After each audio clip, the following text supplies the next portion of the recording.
Eh bien, Madame Adjango Johnson avec nous aujourd'hui, vous comprenez, le lundi dernier, ça faisait un an que les Togolais s'étaient rendus aux urnes, le 22 février 2020, avec les résultats que nous connaissons et toute la polémique qui continue également à s'en suivre.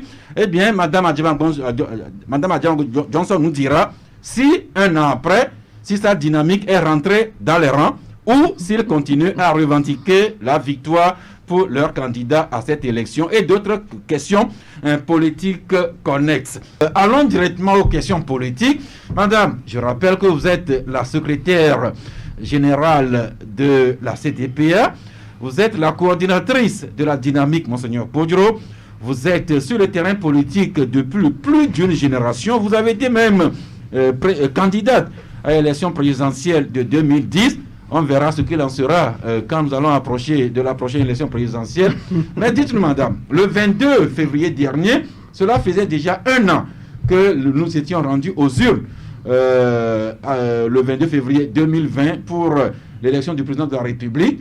À cette occasion, nous avons appris que la dynamique Monseigneur Podjoro avait prévu des activités pour commémorer ce premier anniversaire, madame. Oui, oui. Effectivement, nous sommes, ça fait un an environ que nous avons commencé cette étape du combat parce que la DMK est héritière en fait d'un long combat que le peuple togolais a commencé depuis plusieurs décennies. Il faut avoir l'humilité de le reconnaître. Et c'est ça qui nous permet d'avancer. Et nous le reconnaissons volontiers.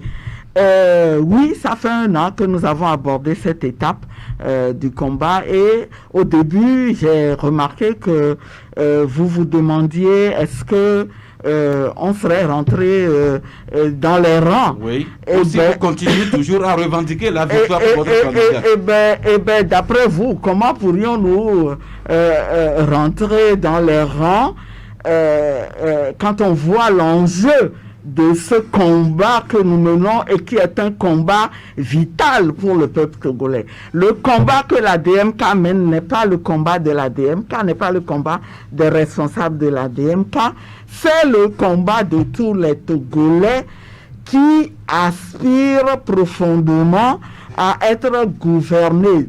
Je ne veux pas dire autrement parce que c'est devenu quelque chose qui pourrait prêter à confusion, mais de manière authentique, les Togolais veulent qu'on les gouverne autrement. Et tant que nous n'aurons pas atteint ce stade-là, où nous aurons réussi à changer de système, eh bien ce combat-là, nous ne pouvons pas l'abandonner.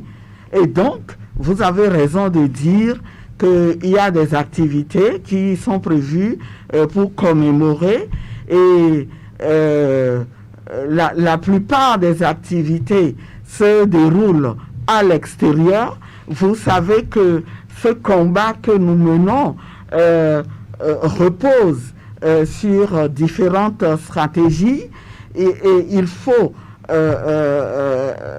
développer un axe diplomatique et faire un lobbying pour que la cause des Togolais et des Togolaises soit entendue et que la communauté internationale qui nous doit solidarité puisse jouer sa partition et que le changement auquel nous aspirons intervienne.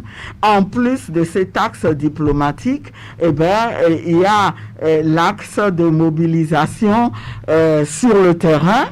Hein, et pour l'instant, vous entendez beaucoup plus l'extérieur que l'intérieur. Mais attention, ce n'est pas parce que l'intérieur est apparemment silencieux que on a renoncé à ce qui est ce qui sort du tréfonds. Nous y reviendrons dans un moment pour l'exercice des libertés publiques au Togo. Donc, en somme, la dynamique, Monseigneur Podjoro continue à revendiquer la victoire pour son candidat, Dr Aboyome Kodjo. Mais vous suivez bien l'actualité.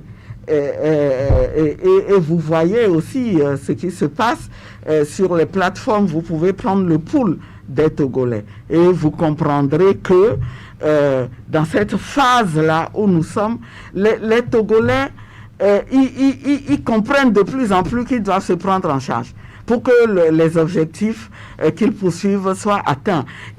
L'atteinte de ces objectifs ne dépend plus forcément du bon vouloir, de la conduite, de l'attitude de leaders politiques, mais c'est quelque chose que je dis avec beaucoup de bonheur quand chaque jour je constate que de plus en plus mes compatriotes comprennent qu'ils doivent s'approprier ce combat, ils doivent s'approprier la vie publique et démocratique de notre pays.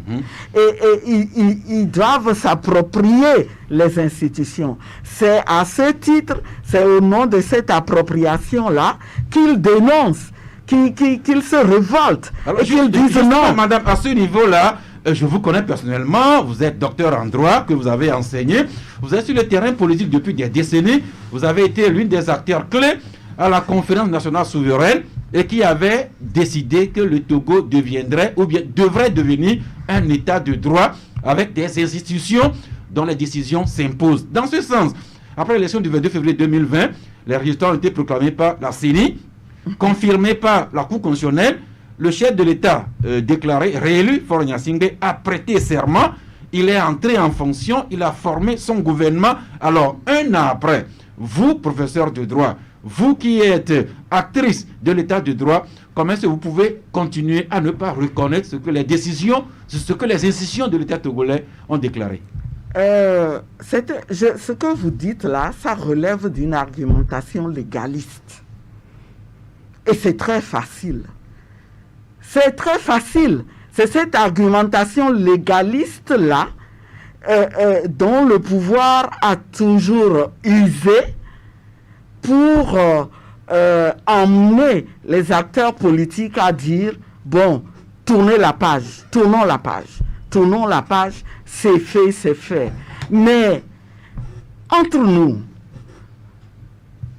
quand on se demande comment ça se fait que depuis le début des années 90, les Togolais en sont encore aujourd'hui à réclamer la démocratie, eh bien, l'un des mécanismes, le mécanisme principal qui nous a conduit ici, c'est celui-là.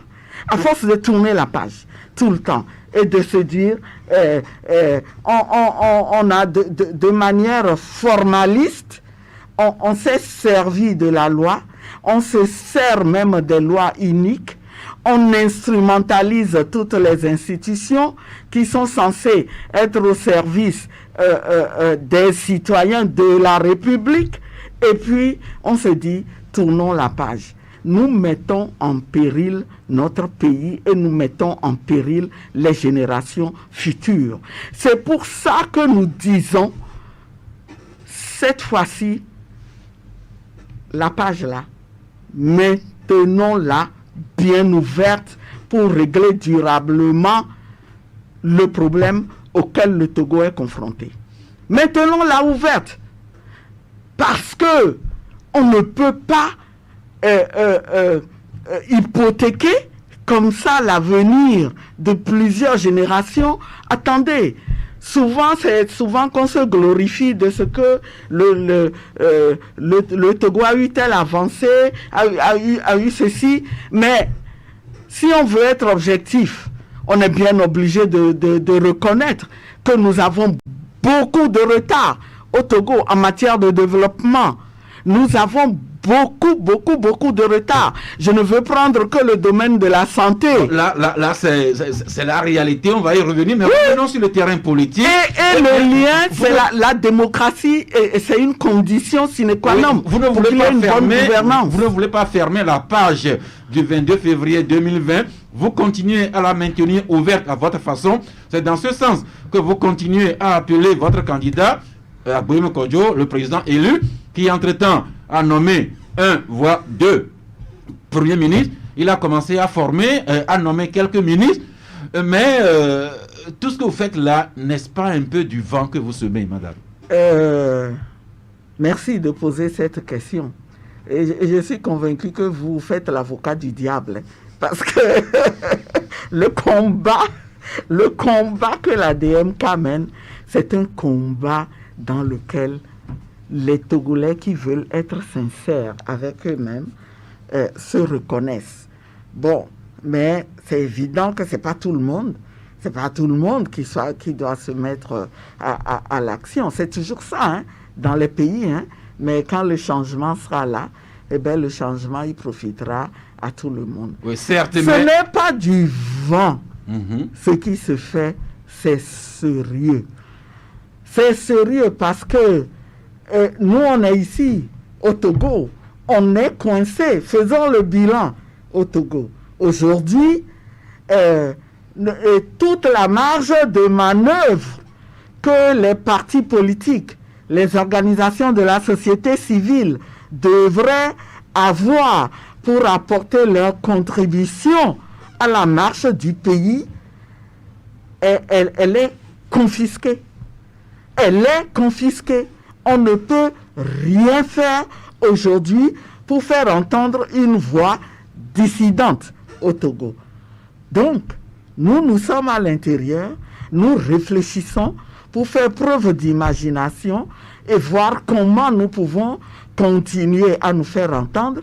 Mais c'est là où les actions que mènent nos compatriotes qui sont à l'étranger, et donc y compris le gouvernement que vous semblez minimiser, mais c'est là où ces actions sont importantes et on voit le fruit.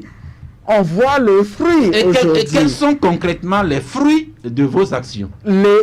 Aujourd'hui, ce qui est d'actualité, c'est cette prise de conscience qui est suscitée au niveau des personnalités qui comptent, des personnalités même officielles au niveau international, que ce soit en France, aux États-Unis ou dans d'autres pays.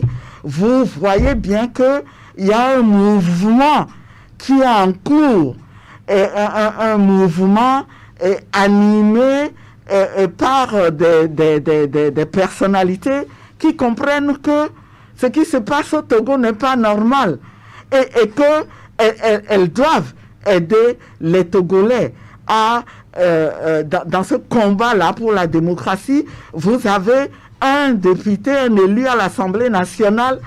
Ce n'est pas parce que nous, ici, on a l'habitude, on mesure pas le poids d'un député. Parce que on sait comment ça se passe chez nous. Pour devenir député, on sait comment ça se passe. Et ce n'est pas comme ça qu'on va minimiser. Hein, pour ça qu'on va minimiser les initiatives que prennent des élus dans d'autres pays. Et donc, il a pris sur lui non seulement de poser des questions écrites au gouvernement, mais d'intervenir et de continuer à expliquer à ses pairs et à d'autres personnalités qui comptent qu'il faut, la situation au Togo doit changer. Oui, madame, et ce qui est important, nous sommes en train de faire un saut de qualité, un saut qualitatif. C'est-à-dire que on a compris que le problème du Togo, il ne pourra pas être réglé au Togo tout seul. Le combat que nous menons pour libérer le Togo et en faire un pays démocratique, il faudra le mutualiser avec le combat d'autres pays.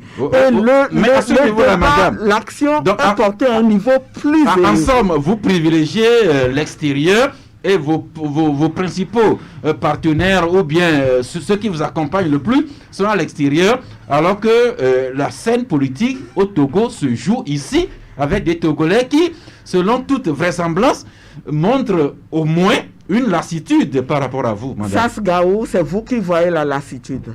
Je n'en vois pas. Je n'en vois pas. Quand j'écoute vos émissions, quand j'écoute les émissions sur d'autres radios, vous avez des émissions interactives. Et vous êtes bien placé pour voir qu'il n'y a pas de lassitude au Togo. Et que nous avons encore la masse critique qu'il faut, mais qu'il faut essayer comment dirais-je, d'étoffer de plus en plus, mais nous avons cette masse-là pour qu'on puisse dire les Togolais continuent de vouloir le changement et le font entendre. Et vous ne pouvez pas dire que nous ne faisons rien à l'intérieur. Le contexte, vous le connaissez.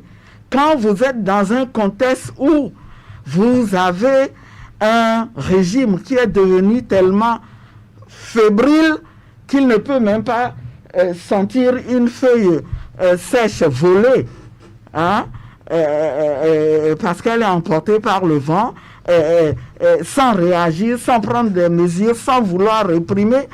Ça se gâte. Je ne sais pas si mes compatriotes togolais et vous-même, si vous avez conscience du recul que nous avons. Oui, madame, la masse critique qui vous soutient. En termes de respect des droits humains. On ne va pas la dénier, mais le constat, c'est que vous-même, la dynamique a du mal à mobiliser cette masse critique-là aujourd'hui. Vous allez parler du contexte de la pandémie, mais on voit en Birmanie, quand les militaires viennent de faire un coup d'État, on sent chaque jour des populations manifester. En Biélorussie, avec ce dictateur qui est là en place, là-bas, on continue à manifester, mais ici au Togo, je parlais tantôt de lassitude que vous ne sembliez pas comprendre, mais aussi, vous-même, la dynamique, vous n'arrivez pas à mobiliser, et de deux, les citoyens eux-mêmes ne prennent pas d'initiative pour exprimer leur mécontentement vis-à-vis du pouvoir. Vous faites des affirmations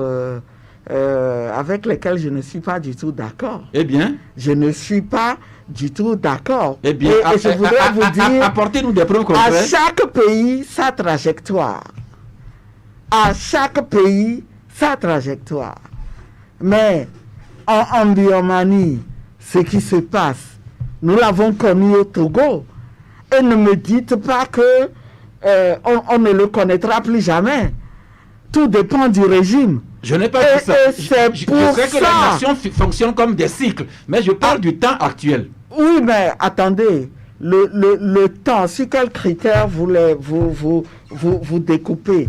C'est une marche, une longue marche que nous avons commencée depuis plus de 3 décennies. Depuis plus de 3 décennies. Et elle se poursuit. Et c'est dans ce long processus-là qu'il faut inscrire le mouvement actuel, qui pourrait aboutir demain ou après-demain, ou plus tard. Personne ne sait.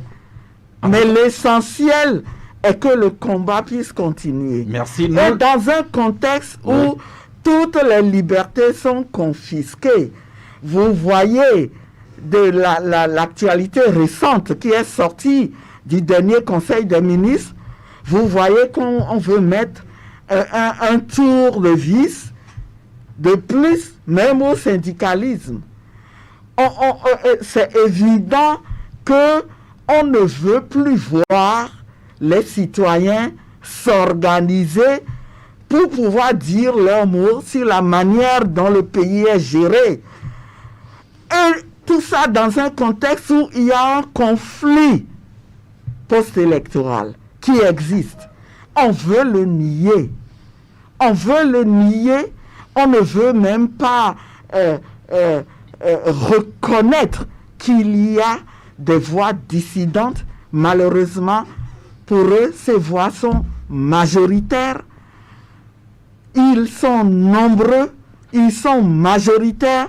Les Togolais qui attendent qu'on donne une suite à l'élection du 22 février 2020 et qui se demandent, mais comment alors que ce problème est sur la table, on semble commencer à réfléchir encore à d'autres élections. Alors justement, les élections régionales pour lesquelles le gouvernement a mis en branle un processus de concertation, des correspondances vous ont été même adressées, vous les partis membres de la dynamique Podjoro. Alors dites-nous concrètement, alors de la dynamique Podjoro elle-même comme entité ou bien des partis membres la composant, quelle est votre position vis-à-vis de ces élections régionales qui s'annoncent? Merci beaucoup, Sas, parce que vous m'offrez encore une fois l'occasion de répéter de manière très claire cette position en espérant qu'elle va rentrer, elle va bien rentrer cette fois-ci dans les oreilles de ceux qui doivent bien l'entendre et la prendre en considération pour que le Togo dans lequel nous voulons vivre, le Togo meilleur que nous attendons de tous nos voeux pour demain soit possible. La position est que, ok, vous appelez la classe politique à discuter. C'est normal. Ça se fait dans tous les pays. Et pour le principe, on n'est pas contre. Mais il y a un problème qui est pendant, qui divise les Togolais. Et c'est lequel? Qui crée un malaise. C'est celui du conflit qui est né de l'élection du 22 février. Où, je l'ai dit tout à l'heure, la DMK et les Togolais ne souhaitent pas tourner la page. Donc, le bon sens veut que quand vous appelez à discuter, que ce sujet soit un sujet prioritaire. Nous ne disons même pas que ça doit être un sujet exclusif. Mais à tout le moins, reconnaissons que c'est ce sujet-là qui doit être prioritairement discuté en plus des autres sujets. Autrement dit, je ne sais pour qui on prend les Togolais. Les Togolais comprennent aujourd'hui. Alors justement, à ce sujet, je crois que les partis membres de la dynamique, vous avez écrit au ministre à ce sujet, Absolument. Au ministre d'État. Est-ce qu'il vous a fait une réponse? Non. Nous n'avons reçu aucune réponse écrite du ministre et ça veut tout dire. Ça dit tout de la considération que l'on donne à l'opposition dans un pays. Enfin, il y a opposition. On veut bien traiter avec une partie de l'opposition, mais il y en a une dont on ne veut même pas entendre. Donc vous demandez que le contentieux lié à l'élection du 22 février 2020 soit discuté prioritairement avec le gouvernement, d'autres acteurs politiques. C'est le minimum auquel les Togolais s'attendent. Parce que chacun sait que le fait de ne pas régler durablement les problèmes politiques et le problème fondamental du Togo, qui est cette difficile entrée effective en démocratie, eh bien, il y aura toujours quelque part une hypothèque sur les efforts quotidiens de développement de notre pays, si tant est qu'on veut encore le développer. Vous avez même écrit au ministre Padoa Boukwesi pour demander que votre chef de file, Agbouima Kodjo, puisse rentrer au Togo et prendre part éventuellement, effectivement, à cette discussion. Alors, est-ce à dire que, pour ce qui est de votre leader, M. Agbouima Kodjo, est-ce que... où est-ce qu'il se trouve actuellement, madame? Ce que je sais, c'est qu'il n'est pas au Togo, Asgaou. Il est toujours dans son champ de maïs? Il n'est pas... Ah, écoutez... C'est lui-même qui l'a annoncé. Attendez, hein. Si c'est vraiment un champ de maïs, moi j'aurais peur, hein, parce que ce qui peut venir des champs de maïs, on ne sait jamais. Hein. Quand on est dans un champ de maïs, ça ne veut pas dire qu'on est inefficace. Et surtout aujourd'hui, avec les moyens dont on dispose, et qu'il soit dans un champ de maïs, c'est quelque chose qui est plutôt rassurant pour moi. C'est rassurant. Ça veut dire qu'il n'a pas amassé une partie de la richesse du Togo dont il va vivre quelque part dans un hôtel de 5 hôtels et 5 étoiles. Si c'est de ça, si c'est à ça que les gens s'attendent, eh bien, c'est une fausse image. Eh bien, dites-nous, madame, qu'est-ce qui empêche M. Agbouima Kodjo de rentrer au Togo pour apporter, disons, son énergie à vous, pour peut-être vous faire davantage entendre? Qu'est-ce qui empêche que il nous a dit que sa vie est menacée. Et chacun est responsable lorsqu'il s'agit de sa propre sécurité.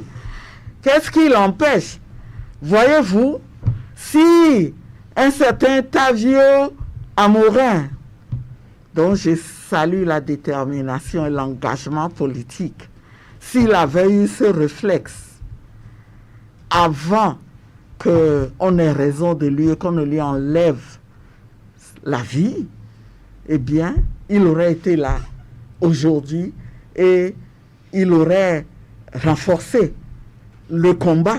Je vous comprends, madame, sauf que le contexte de 2021 est différent quand même de 92, avec cette tragique disparition de Tavio, dont nous saluons tous la mémoire. Le contexte de 2021 est différent, mais il est plus pernicieux et dangereux. Certes, mais... Pernicieux et dangereux parce que les outils de répression sont raffinés, mais ils sont même plus dangereux. Mais Agboyome Kodjo à l'extérieur, n'est-ce pas un peu la métaphore du général qui a abandonné ses troupes? Non, ce n'est pas cette métaphore, d'autant plus que nous voyons qu'il agit. Nous voyons des résultats. Et je vous le dis encore une fois, ce mouvement-là, qui est en cours en ce moment, qui n'est pas un mouvement spontané et qui est le résultat d'actions diplomatiques et de lobbying intenses, ne le sous-estimons pas dans un contexte de société démocratique. La France n'est pas le Togo, où parce qu'un député, on ne lui accorde qu'un poids, eh bien, on peut le laisser crier à longueur de journée. Quand on est premier responsable d'une puissance démocratique, eh bien, à un moment donné, on est bien obligé de s'ouvrir à la pression constante. Vous parlez sans doute du député français Sébastien Nadeau, sauf que on constate que jusqu'à présent, le gouvernement qui l'interpelle ne lui a pas répondu, oui. Et même au sein de l'Assemblée nationale française, il semble jouer en solo. On ne semble pas un mouvement des députés français derrière lui. Mais je peux vous dire qu'il ne joue pas en solo. Ok, mais revenons à la dynamique. Il y a des élus, d'autres élus qui le soutiennent. Eh bien, nous les journalistes, témoins des faits, nous en parlerions éventuellement, mais pour la dynamique, dites-nous, en ce jour du 26 février 2021, la DMK, qu'est-ce que c'est et comment est-ce qu'elle fonctionne, madame? Qu'est-ce que c'est la DMK? C'est un mouvement citoyen. C'est un regroupement de partis politiques et d'associations qui ont compris que nous ne pouvons venir à bout de ce système que nous combattons et qui a poussé des racines partout, et dans les administrations, et les institutions, et même, et même au niveau des individus. Nous tous, des fois, nous avons des comportements, nous avons des réflexions qui montrent que nous participons de ce système sans nous en rendre compte. Donc, c'est un système dur à arracher.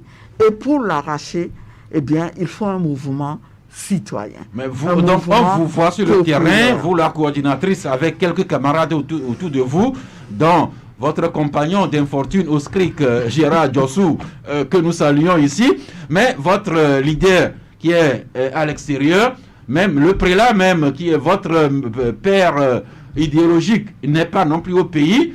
Et puis, de temps en temps, on apprend que certains de vos camarades quittent vos rangs. Alors finalement, est-ce que la DMK ne se réduit pas à vous, Madame Adjambo Johnson, et à quelques personnes?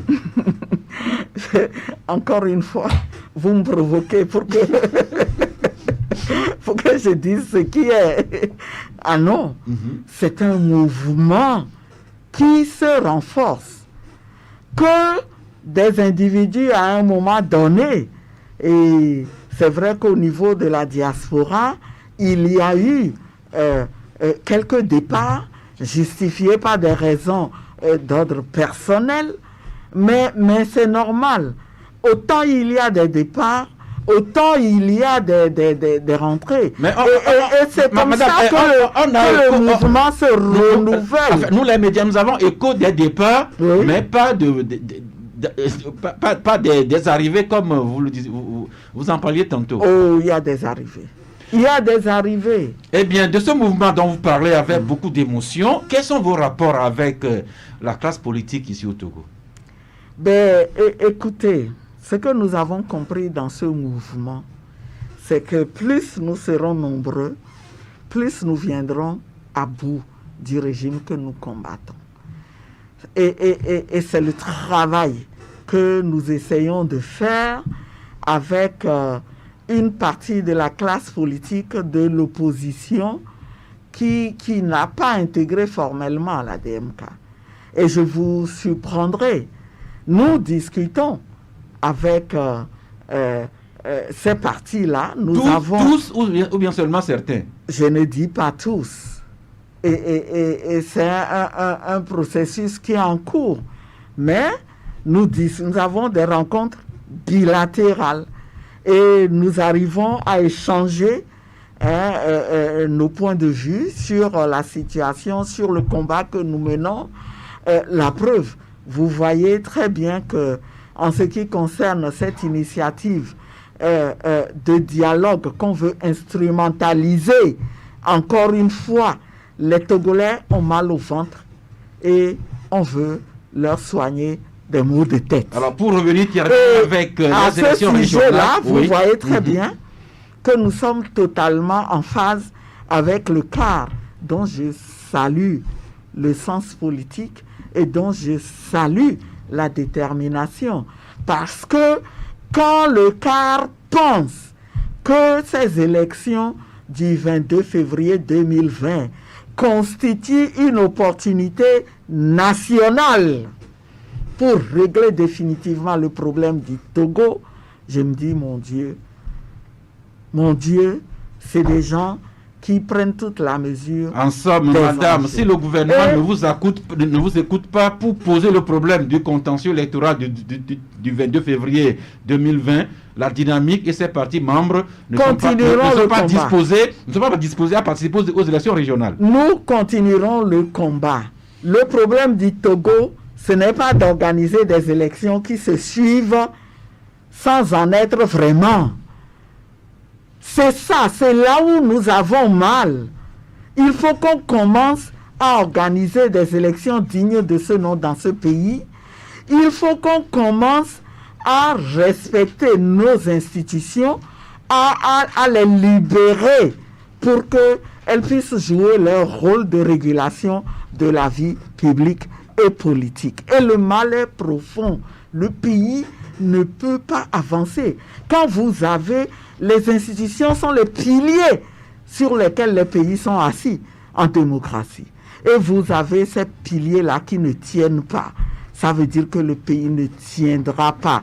C'est pour ça que le combat que nous menons, ce n'est pas un combat pour servir des intérêts partisans ou particuliers.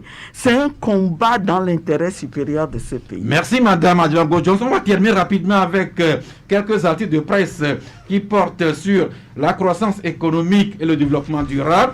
En début de semaine, s'est tenu par visioconférence le 20e forum économique sur l'Afrique. Les décideurs avaient débattu du thème « Investir pour une relance durable en Afrique ». Et le Togo a été représenté à ce forum par la première ministre Victoire Sidibého Toumega Dogbe, qui avait dit entre autres à ce forum, citation, « Nous, c'est-à-dire les dirigeants du Togo, nous avons décidé de placer l'être humain au centre de toute action ». C'est un extrait des propos tenus par Mme Adjango Johnson. Un peu dans ce sens, le confrère, la première ministre, Mme Victoire Tomenga Dogbe, vous comprendrez bien cela, un peu sur le sujet comme ça. Togo Réveil écrit ce matin, classement Women, Business and the Law 2021 sur l'entrepreneuriat et le leadership féminin dans le monde. Il s'agit d'un rapport qui analyse les lois et les réglementations qui affectent les opportunités économiques des femmes dans 190 économies. Ce rapport qui permet de noter les pays selon 8 indicateurs. que sont la mobilité, le lieu de travail, le salaire, le mariage, la parentalité, l'esprit d'entreprise, les actifs et la retraite. Et le Togo se retrouve classé premier en Afrique de l'Ouest. Roland Diatoubou Aziaka, sur le forum auquel la première ministre Victoire Tomenga Dogbé a participé avec ce qu'elle avait dit qu'au Togo, on place l'être humain au centre de toute action. Et le Togo qui a ce classement-là, Women, Business and Law 2021 en Afrique de l'Ouest. En tant qu'activiste de questions du genre, c'est une belle nouvelle pour le pays, pour l'image du pays. Et je suis très heureuse d'écouter avec émotion Madame Brigitte Adjamagbo. Adjamagbo Johnson. À Johnson. Elle est née à Adjamagbo, mais épouse Johnson. Johnson. Et comme son papa n'est pas là, c'est son mari qui s'occupe d'elle. Vous me provoquez, hein? Donc, en termes de leadership féminin, ce sont des femmes à encourager et qui sont vraiment admirables parce que une femme dans la politique, ça ne court pas les rues. Au Togo surtout. Donc, ce sont des aînés et qui marque positivement ce leadership. Aujourd'hui, nous avons Premier ministre femme, nous avons président de l'Assemblée, une femme, nous avons une représentation assez encourageante. Nous avons même une femme à la tête de nos armées. Voilà, donc c'est en termes de leadership féminin au niveau mondial, c'est quelque chose à encourager. Les femmes dans la prise de décision, à des postes de décision, c'est vraiment important. Elle a dit quelque chose au niveau de développement. Elle place l'humain dans les actions. Je crois que ça doit s'accompagner des actions concrètes sur le terrain parce que aujourd'hui le post-Covid sera vraiment accéléré en termes d'économie au niveau mondial avec la mondialisation et chaque État doit se sentir prêt pour jouer dans la balance en termes de géostratégie, en termes de géopolitique, en termes de souveraineté d'État et l'économie va se reconstituer et je crois que placer l'humain dans tout ça, ce sera le gros défi des dirigeants. Merci madame. Vous êtes politique, mais vous êtes également actrice clé de la société civile. Pendant longtemps, vous avez dirigé WIDAF Togo et même WIDAF régional. Alors de cette expérience, de cet engagement, quand vous voyez aujourd'hui vos sœurs à la tête du gouvernement au Togo, vos sœurs à la tête de l'Assemblée nationale, même une sœur qui commande l'armée togolaise, même si politiquement vous n'êtes pas des mêmes bords, qu'est-ce que cela vous inspire? Ça me fait de la peine parce qu'elles sont instrumentalisées. Elles sont instrumentalisées. Vous l'avez dit, je me bats. Je me suis toujours battue pour la participation des femmes à des postes de prise de décision. C'est pour qu'elles produisent un changement. C'est pour que leur gouvernance soit différente de ce que les hommes ont l'habitude de pratiquer. Ce que nous observons dans ce monde, c'est la faillite des hommes. Il faut le reconnaître, il faut vous êtes dur avec nous. Cette faillite. Vous êtes dur avec nous, et madame. maintenant, c'est une opportunité pour que on introduise d'autres ressources humaines. On est aussi des êtres humains. Et c'est aussi notre droit de participer à la gestion de la chose publique. Nous sommes femmes, nous avons notre sensibilité, nous voyons les choses d'une autre manière et il faut que ça se traduise. Quand nous allons à des postes de responsabilité, il ne faut pas qu'on serve de caution.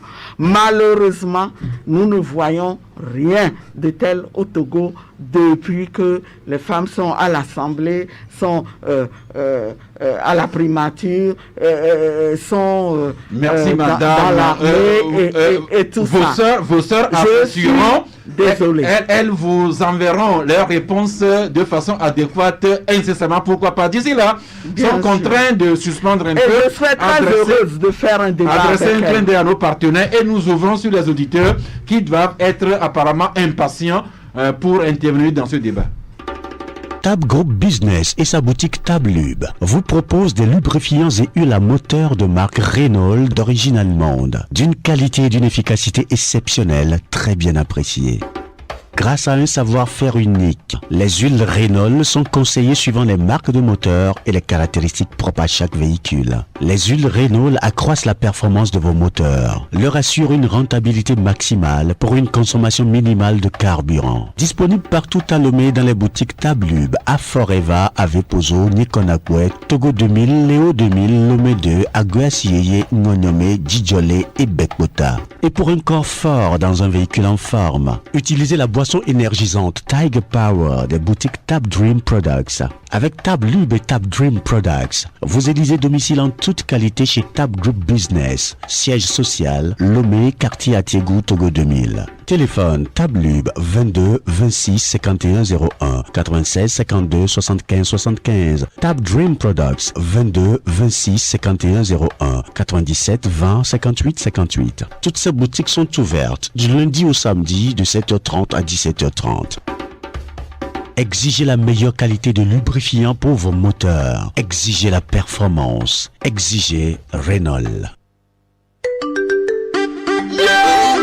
Chérie, tout à l'heure là, je viens de t'appeler, puis le foufou est déjà prêt. Mais toi là, tu n'es pas à la mode. C'est la machine à foufou mix qui tourne.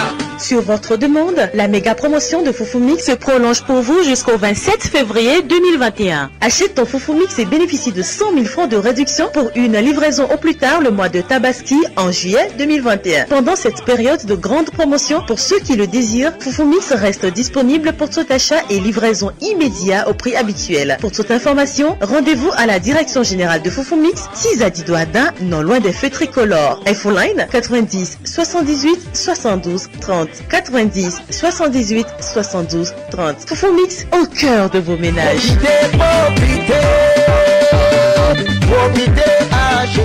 Population de Lomé et environ, profitez désormais des nouvelles gammes de prestations avec Groupe Prestige à domicile, au service, dans vos sociétés, universités, hôtels, hôpitaux. Pour vos besoins de sécurité et d'une sûreté, le groupe Prestige vous offre une vidéosurveillance avec des caméras hyper professionnelles, option Wi-Fi disponible, des agents de gardiennage, des chiens de garde, des instincteurs et toutes sortes d'alarmes détectives. Dans le domaine de ménage et entretien, le groupe Prestige dispose d'une équipe de surface et de matériel pour le nettoyage des sols, carreaux et meubles, entretien des bureaux, mobilier et espaces verts, débrayage, désinfection et pulvérisation, placement des femmes de ménage, utilisation des machines adaptées avec des moniteurs qualifiés. Nous sommes situés à Vedi Vessomé, en allant à Amandahume, deuxième vont après hôtel chez le boss.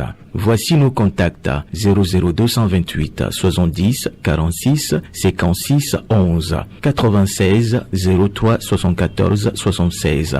Email groupe barde 8 prestige sécurité tout collé @yahoo.com. Avec groupe Prestige, exigez la qualité. Offrez-vous le monde dans toute sa grandeur. Vivez désormais des moments uniques, riches en couleurs et en émotions avec nos décodeurs HD. Les décodeurs HD New World TV vous procurent le meilleur de la télévision avec plus d'une centaine de chaînes disponibles. Choisissez à présent votre formule. Formule numéro 1. Un décodeur HD plus un mois d'abonnement à 13 500 francs CFA. Formule numéro 2.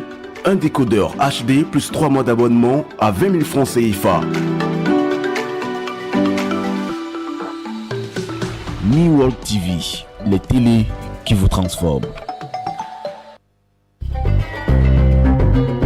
Mijila tiga a jode mekelano la vie de vanamia. Mijila joga alo la ulaga. Alo mijibe wakpidi mianti kuduga. Le nono meto hedemia. Coris Bank International de nuye yiri to ke yo danko de jibe. Coris Bank International Baraka. Gamon yibe pekpide to he. Kene le nyi tutu ban le Togo.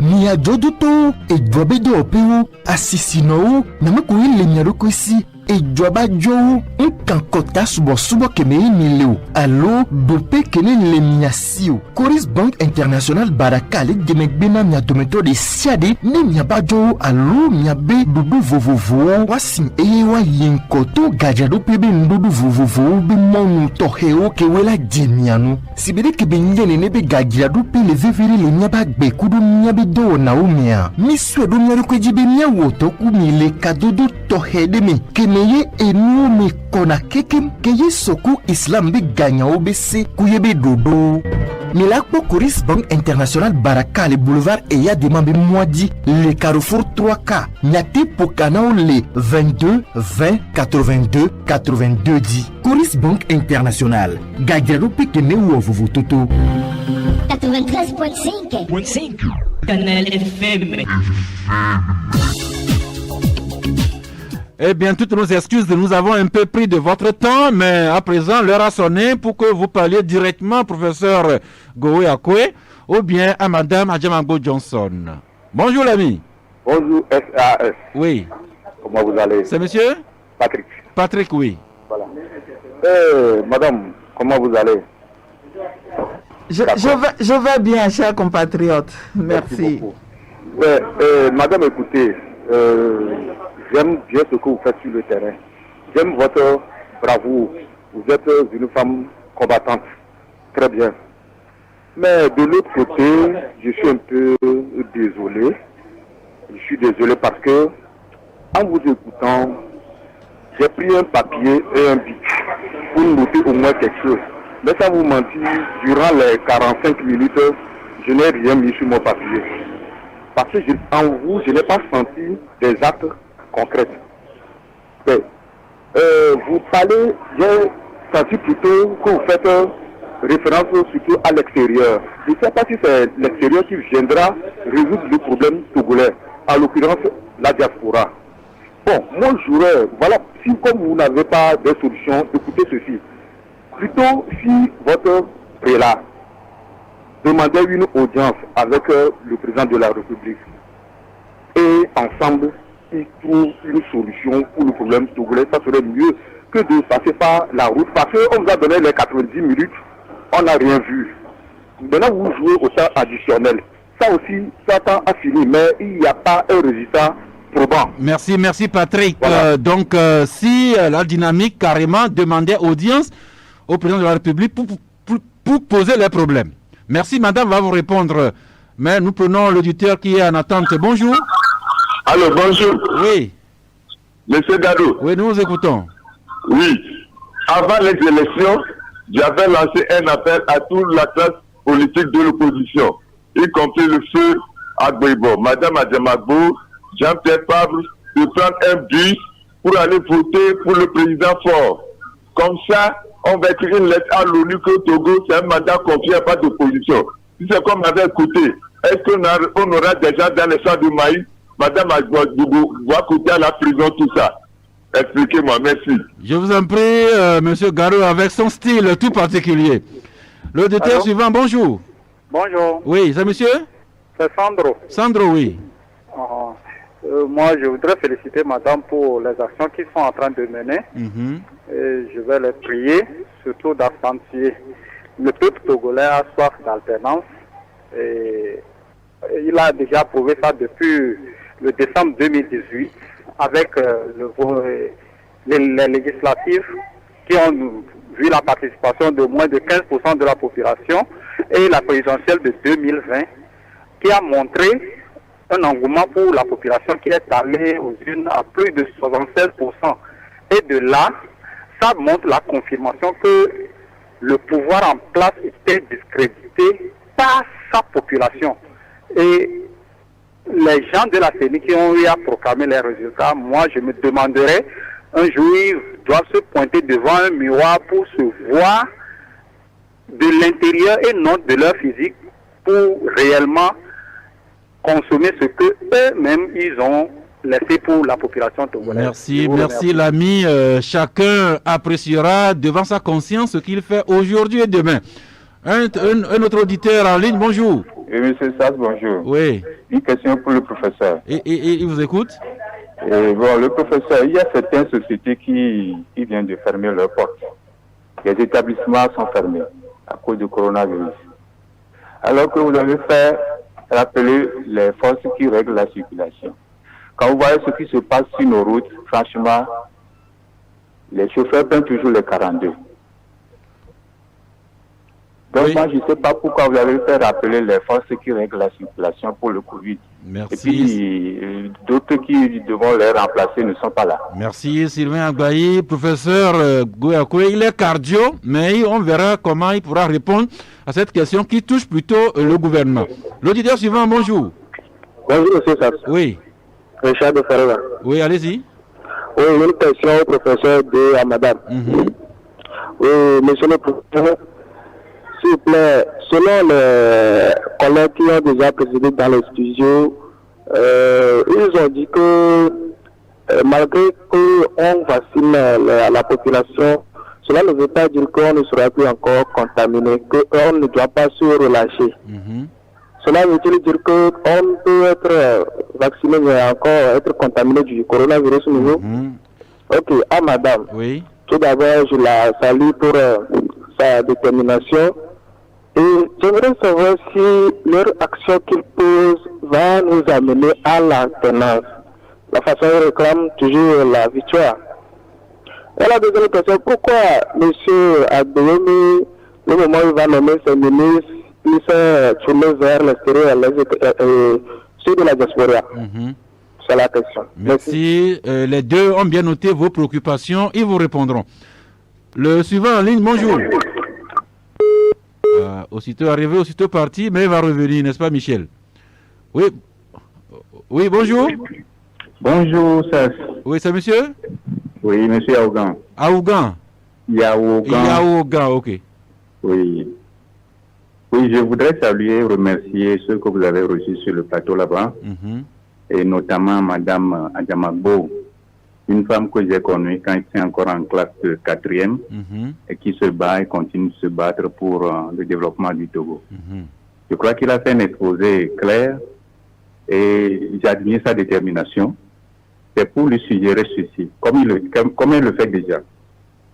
Vu que, pris individuellement, aucun parti d'opposition au Togo à ce jour ne peut venir à bout du pouvoir, il ne faut pas qu'elle baisse les bras, il faut qu'elle fasse ce travail-là d'approche de toutes les parties prenantes, d'où qu'elles soient.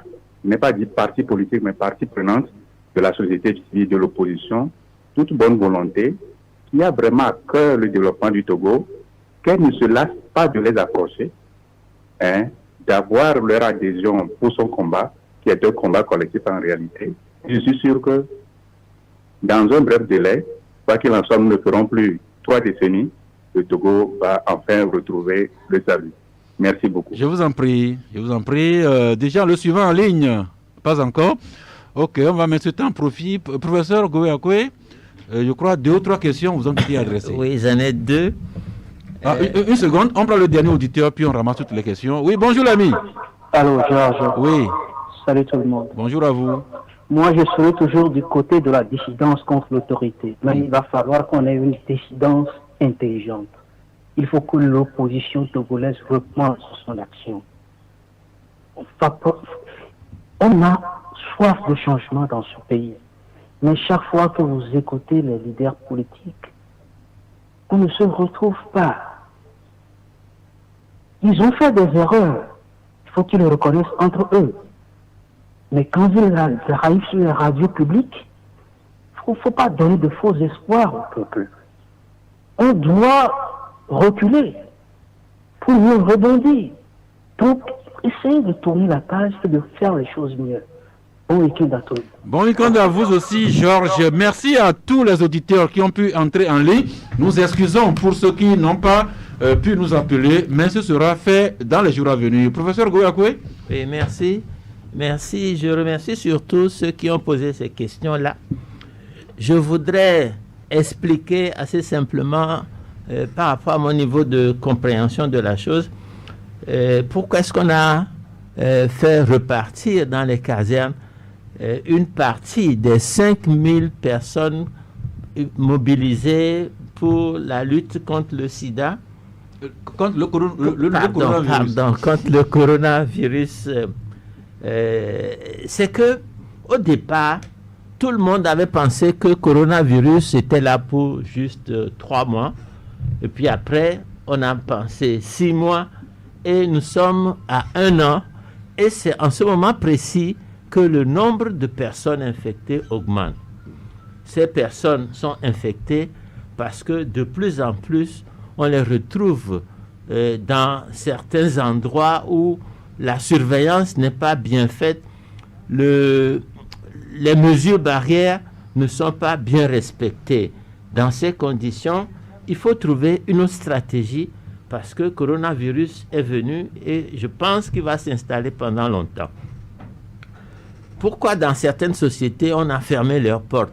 Les portes sont fermées parce que, par exemple, le directeur d'une société qui est infecté ou alors qui a vécu dans des conditions où l'infection est possible n'est pas en droit de venir faire des réunions avec son personnel au point de contaminer les personnels.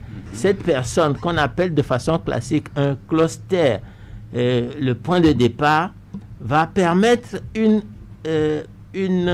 nombre plus important de sujets infectés et donc du coup le nombre de personnes va augmenter, la prise en charge va être beaucoup plus importante, ainsi de suite.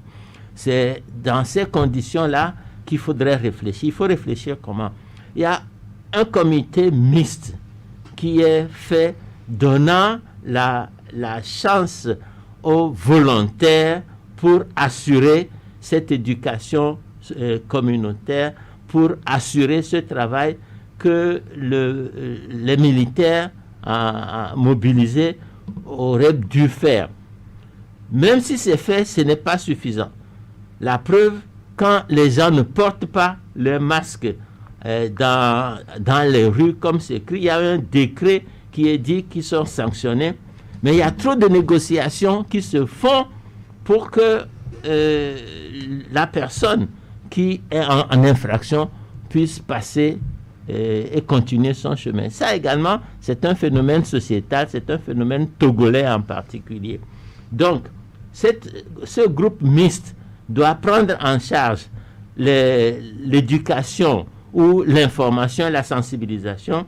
Et dans les préfectures, c'est le préfet qui est responsable de ce groupe et essaie de s'adjoindre des volontaires. Et les volontaires sont déjà là, disponibles pour faire le travail. Donc je crois que c'est vrai, on a fait partie certains militaires, mais d'autres personnes sont venues les remplacer et le travail doit rester efficace. Merci. Oui. Vous permettez, pour la vaccination. Très rapidement, s'il vous plaît. En 2 secondes. Lorsqu'on vaccine les gens développent des anticorps pour se protéger contre l'infection. Mais lorsque dans le même temps, dans la gorge, le virus est installé, lorsqu'on fait un test, on reste positif. Des études sont en cours, en particulier en Israël, qui démontrent que lorsque la vaccination fait son effet, dès qu'on est vacciné, on est mieux protégé. Et pour arriver à cela, il faut une vaccination massive de la population, au moins 60% de la population pour arriver à l'immunité collective. Donc c'est ce à quoi on s'attend pour que les gens se vaccinent en grand nombre. Merci Madame Djamagbo Johnson. Les réactions vous sont arrivées un peu dans tous les sens. Merci beaucoup. Je voudrais remercier tous mes compatriotes, tous les auditeurs qui ont pris la peine d'intervenir. Ça veut dire qu'ils marquent un intérêt pour la situation du pays et c'est une très bonne chose. Je voudrais remercier tous ceux qui ont fait des suggestions. C'est des suggestions que je prends. Maintenant, pour ce qui est de l'une de ces suggestions, le premier intervenant, Patrick, je pense, qui dit, mais j'ai noté rien de concret, je veux dire en termes d'action, je pense, oui. C'est ce qu'il veut dire. Et moi, je vous conseille d'aller demander audience au président de la République. Merci beaucoup, chers compatriotes.